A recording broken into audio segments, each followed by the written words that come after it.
Hey guys, it's Torrie here again with another post for StencilGirl, and today I am going to be working on this tag. Sorry, it's a black cardstock tag. I don't normally work with tags. I usually do like arsenal spreads, but I thought it'd be fun to try something different. So what I just have here is just some gesso on my very dirty paint palette, and I'm using just a flat wide brush to sort of do a dry brush strokey kind of background. Obviously, being black cardstock, I'm not going to be able to see the paint if I don't have enough contrast. So I don't want it to be white, obviously, but I want there to be enough white paint to create contrast. So yeah, you can do this.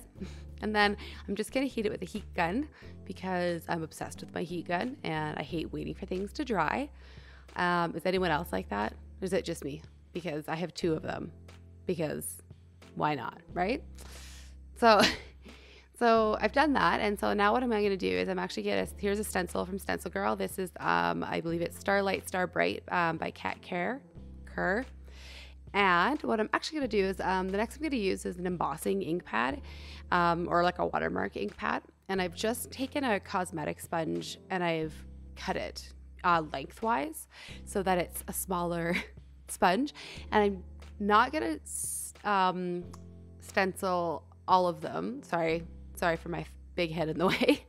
I'm just going to do a few of the stars on here because I actually want to emboss this stencil, but I want to do it in different colors. I don't want the whole stencil to be all the same. So as you can see, I'm trying to see where I've stenciled because obviously it's clear ink, so it's hard to see. And so I'm trying to catch the light to make sure I've gotten where I wanted it.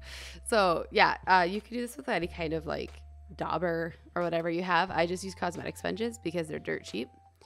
And now I have white embossing powder. That's what I'm working on first. And so yeah, I'm going to obviously sprinkle it on there. I managed to get it like everywhere too by the end of this video, which you know, it looks like I was being all neat and tidy, but I somehow managed to get it everywhere still. Thankfully I have a white desk and you can't see. So the best tip if you're not an embosser is that folded piece of paper trick. I should have folded it before, but what you do is you fold it, and then when you sprinkle your embossing powder on there, you've got like a nice little funnel to dump it back into your container. And now this is my favorite part, is getting to watch embossing powder melt. I think everybody loves these videos on Instagram and stuff. So here you go. So satisfying, right? I don't know what it is. Something about it, like seeing it change so quick. It's just so satisfying. So you can do that. So like I said, I'm trying to get different colors of embossing powder on here. So once you stencil that, you can lay your stencil back over top. Make sure your embossing powder is dry though. I have touched hot embossing powder before and then have ruined my image. So make sure it's dry first. I'm actually doing a bit more white here because I wasn't sure how much I wanted on there. It's kind of hard to know, you know. I envy people who can just go for it and just know. I'm always going back and touching stuff up because I'm never really sure what I'm doing or how much of something I want or how little. So you can, and you don't have to use these colors. So I am going to use white and then I'll use gold and then clear. You could do this with whatever. Like I said, oh, here's some more embossing action because who doesn't love that, right?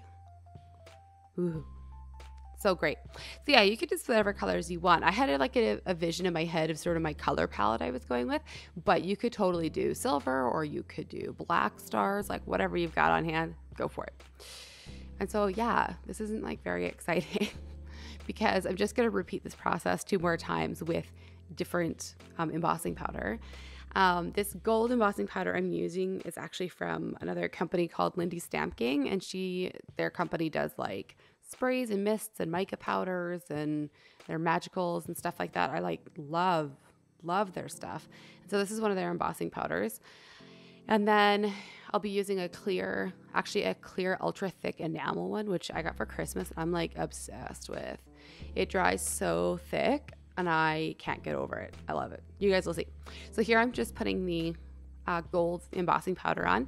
I find that, so this Lindy's Stamp Gang, all their stuff is like super shimmery, has like lots of mica powders, including their embossing powders, which is super cool because I have some other ones that are like two-tone almost. But you'll notice it leaves like very, very fine mica powder on the paper behind it. Don't worry about that. When you go to emboss it, that part won't stick. Whatever's not underneath sort of like the plastic, embossing powder, it can just be brushed off later. So don't fret if you're using this and that happens, because I was a little concerned the first time. So here you go. Here's some more embossing things. Sorry, more embossing action here. And as you can see, this embossing powder is actually fairly sheer, like it's almost translucent. So this would be really fun to layer with other stuff because it doesn't, it's still really shiny, but it's not like a hard, like opaque gold like some other ones are.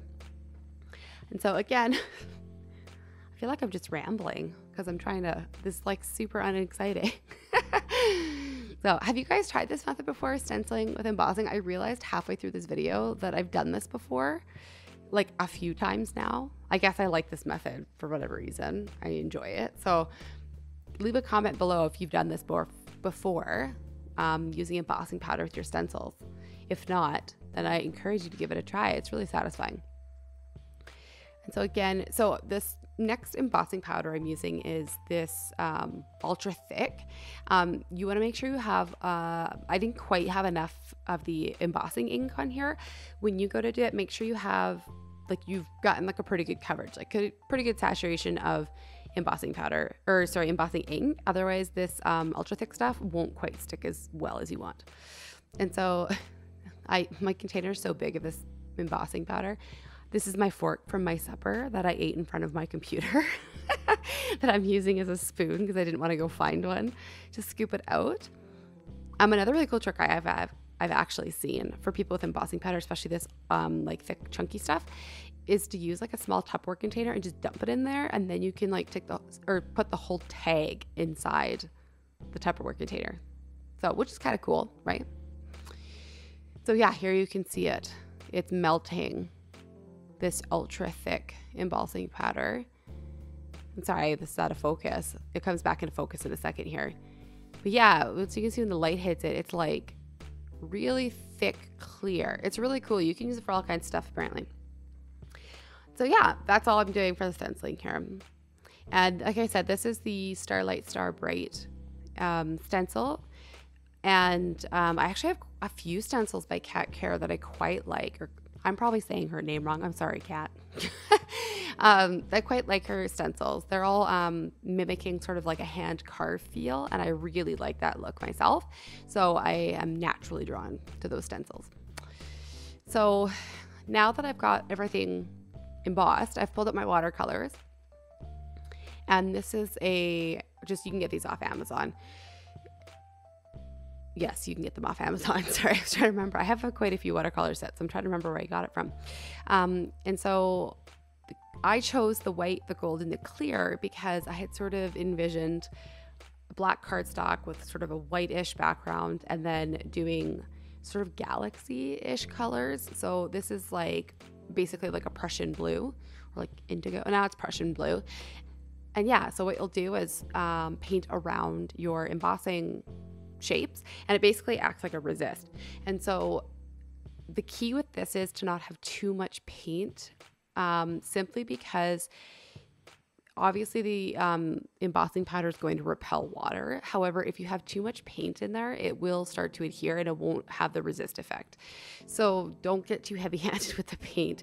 You can see that's kind of why I'm fiddling so much with it, is because I really want all those embossed shapes to stand out and I don't want any paint to sit on top of it.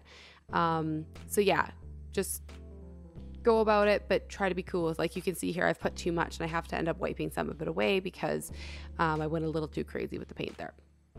But this is like a really fun way to kind of get that resist like you would get with watercolors if you were using like masking fluid or like wax crayons, but embossing is just like another really fun way to do it. I actually halfway through this video as I was making this realized that I did this same technique for the StencilGirl holiday hop when we did all of our Christmas projects.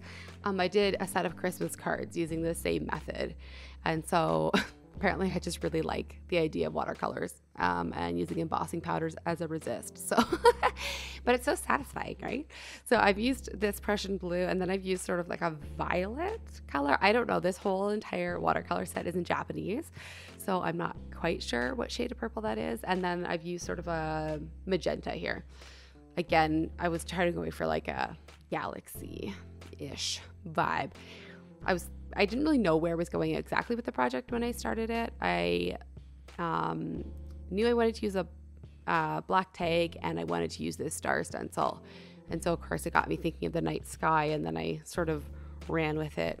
And from here on out, I'm just sort of winging it, like I do with about 90% of the work I do. I'd love to know in the comments below if you are someone who like wings it. Like if you're someone who just is doing your artwork off the cuff, like you never have really a plan when you're going into it, or if you're the kind of person who has like a clear vision of what they're going to make, and then you make it come into fruition. Because I find that so interesting that some people are super intuitive and don't really make a plan. Like you have like a general idea and you're going with it, and then other people, especially in my art journaling groups, are like super detailed. Like they have a clear idea of what they want to do and they make it happen. And I'm so impressed because I'm not that way at all. I am like a super intuitive creator. And so I'm always interested to hear about how other people's brains work. And so now that I've put all my watercolor down here, you can see my tag keeps curling because it's not meant to really have water on it, but whatever. And so now I'm just grabbing, this is a Stabilo all pencil, and I'm just doing, I wanted to use my China marker, but I couldn't find it. But so I'm just doing like a scribbly border to add some interest to it and a little bit of contrast. These all pencils are water soluble, so you could mess around with that if you wanted to. Mind you, it would mess up your watercolor underneath, so just know that. And now I've got my absolute favorite gel pen. It's a Uniball, and I didn't know what I was gonna do. I kind of walked over to my other desk and grabbed like a handful of pens and decided I was gonna do something with them. So I think I kind of went for like a constellation kind of vibe here. These aren't real constellations, obviously. They're just made up Torrie ones. But I mean, who said they couldn't be real, right? And so I'm just drawing lines in between them to make my own shapes, or sorry, constellation shapes. And now I've grabbed a silver gel pen to try and do the same kind of thing. You see, I just did one constellation here and I didn't really care for it with the silver, so I decided not to do any more because that's just how I roll. And and then I added some dots everywhere. This is like super sped up because I didn't think you guys wanted to watch me endlessly dotting my tag that long. So I'd love to hear what your guys' favorite gel pens are too. I'm always interested to hear because people feel very strongly about their gel pens. Like I like Sakura Jelly Roll pens, except they're freaking white gel pens. I dislike strongly. They never work for me, and so that's why I use a Uniball one. But other than that, I love their gel pens, but I can never, ever, ever, ever get their white ones to work. And so I have a lot of strong feelings about it. Do you have a favorite brand? Do you have a lot of strong feelings about gel pens? Some people do. So now what I'm doing is I grabbed a little piece. This is like a scrap of like hot press watercolor paper, and this is like a mica watercolor set, and I obviously have just brushed on a little bit on this card, kind of, you know, make like a little, I don't know what you call this, like a tag on a tag. And you can see it's like super metallic. I really like these watercolors. And now I've grabbed just a stamp pad. This isn't black, it's a gray, sort of a darkish gray. I wasn't planning on dropping it in the ink pad, in case you were wondering, but I just rolled with it because it was too late. And so I'm just drying the ink because I feel like I'm super paranoid about things not being dry before I move on. I decided to add a couple of paint splatters. I used that Prussian blue again. I should have watered it down more because it comes out almost black. It came out almost black on here. And I'm using my pen to hold it down because my finger was on fire. And so, yeah, that's what I did, was I didn't want it to be too black, so I ended up sort of dabbing some of the paint off. And then I contemplated what I should write on here that was inspiring and motivational. And then I was going to use a white gel pen, and then I didn't because I realized it wouldn't have enough contrast. It wouldn't really show up against that gold very well. And I believe this is a Tombow food, is that how you say it, pen. But I realized I was starting to write this and I did not play well with this watercolor, these mica watercolors. It just I don't know. Anyways, you can see I give up a little bit here and decide to go for a different pen. It's actually my like absolute favorite drawing pen. It's a Faber-Castell Pitt pen. I used to use them and then I went to Microns and now I realized that I quite like the Faber-Castell ones quite a bit more. So anyways, this is what you can do. You could either do this or you could use, if you have like a set of pre-made like little phrase stickers that are super popular, you could use one of those too. I don't really have those, and so I decided to make my own. And then you could also customize it. You could make this like a birthday tag. You could make this a anniversary tag. You could make this a graduation tag. A graduation one might be fun with all the stars. So yeah, and I said, you're a star. You're a star. You watching this, I'm talking to you. You're a star. So I'm rolling that tag out again because it keeps wanting to curl.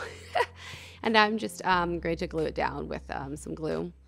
Not very exciting. And I couldn't really decide where I wanted the placement. I thought maybe the bottom, the top, and then I just decided, go with the middle. The middle always looks good. And so now I grabbed a bunch of different strings from my string collection.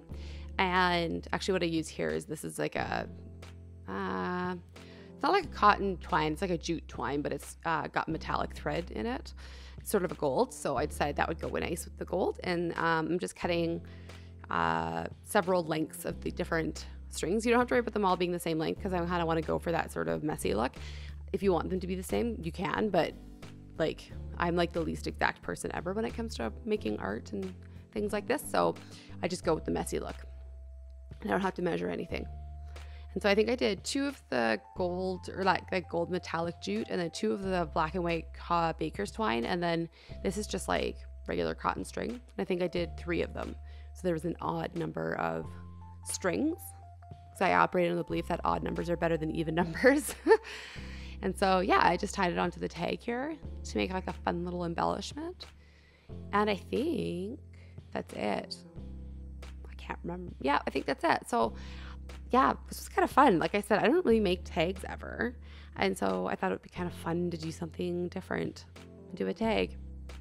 I have a great question for those who do like to make mixed media tags. What do you do with them afterwards? I guess maybe that's why I've never made them. I don't know what to do with them. Art journals go in a journal, but what the heck do I do with tags? Do you guys gift them? Do you keep them? Do you make a journal for your tags to go in? Tell me. I need to know these things. So thanks so much for watching, you guys. Bye.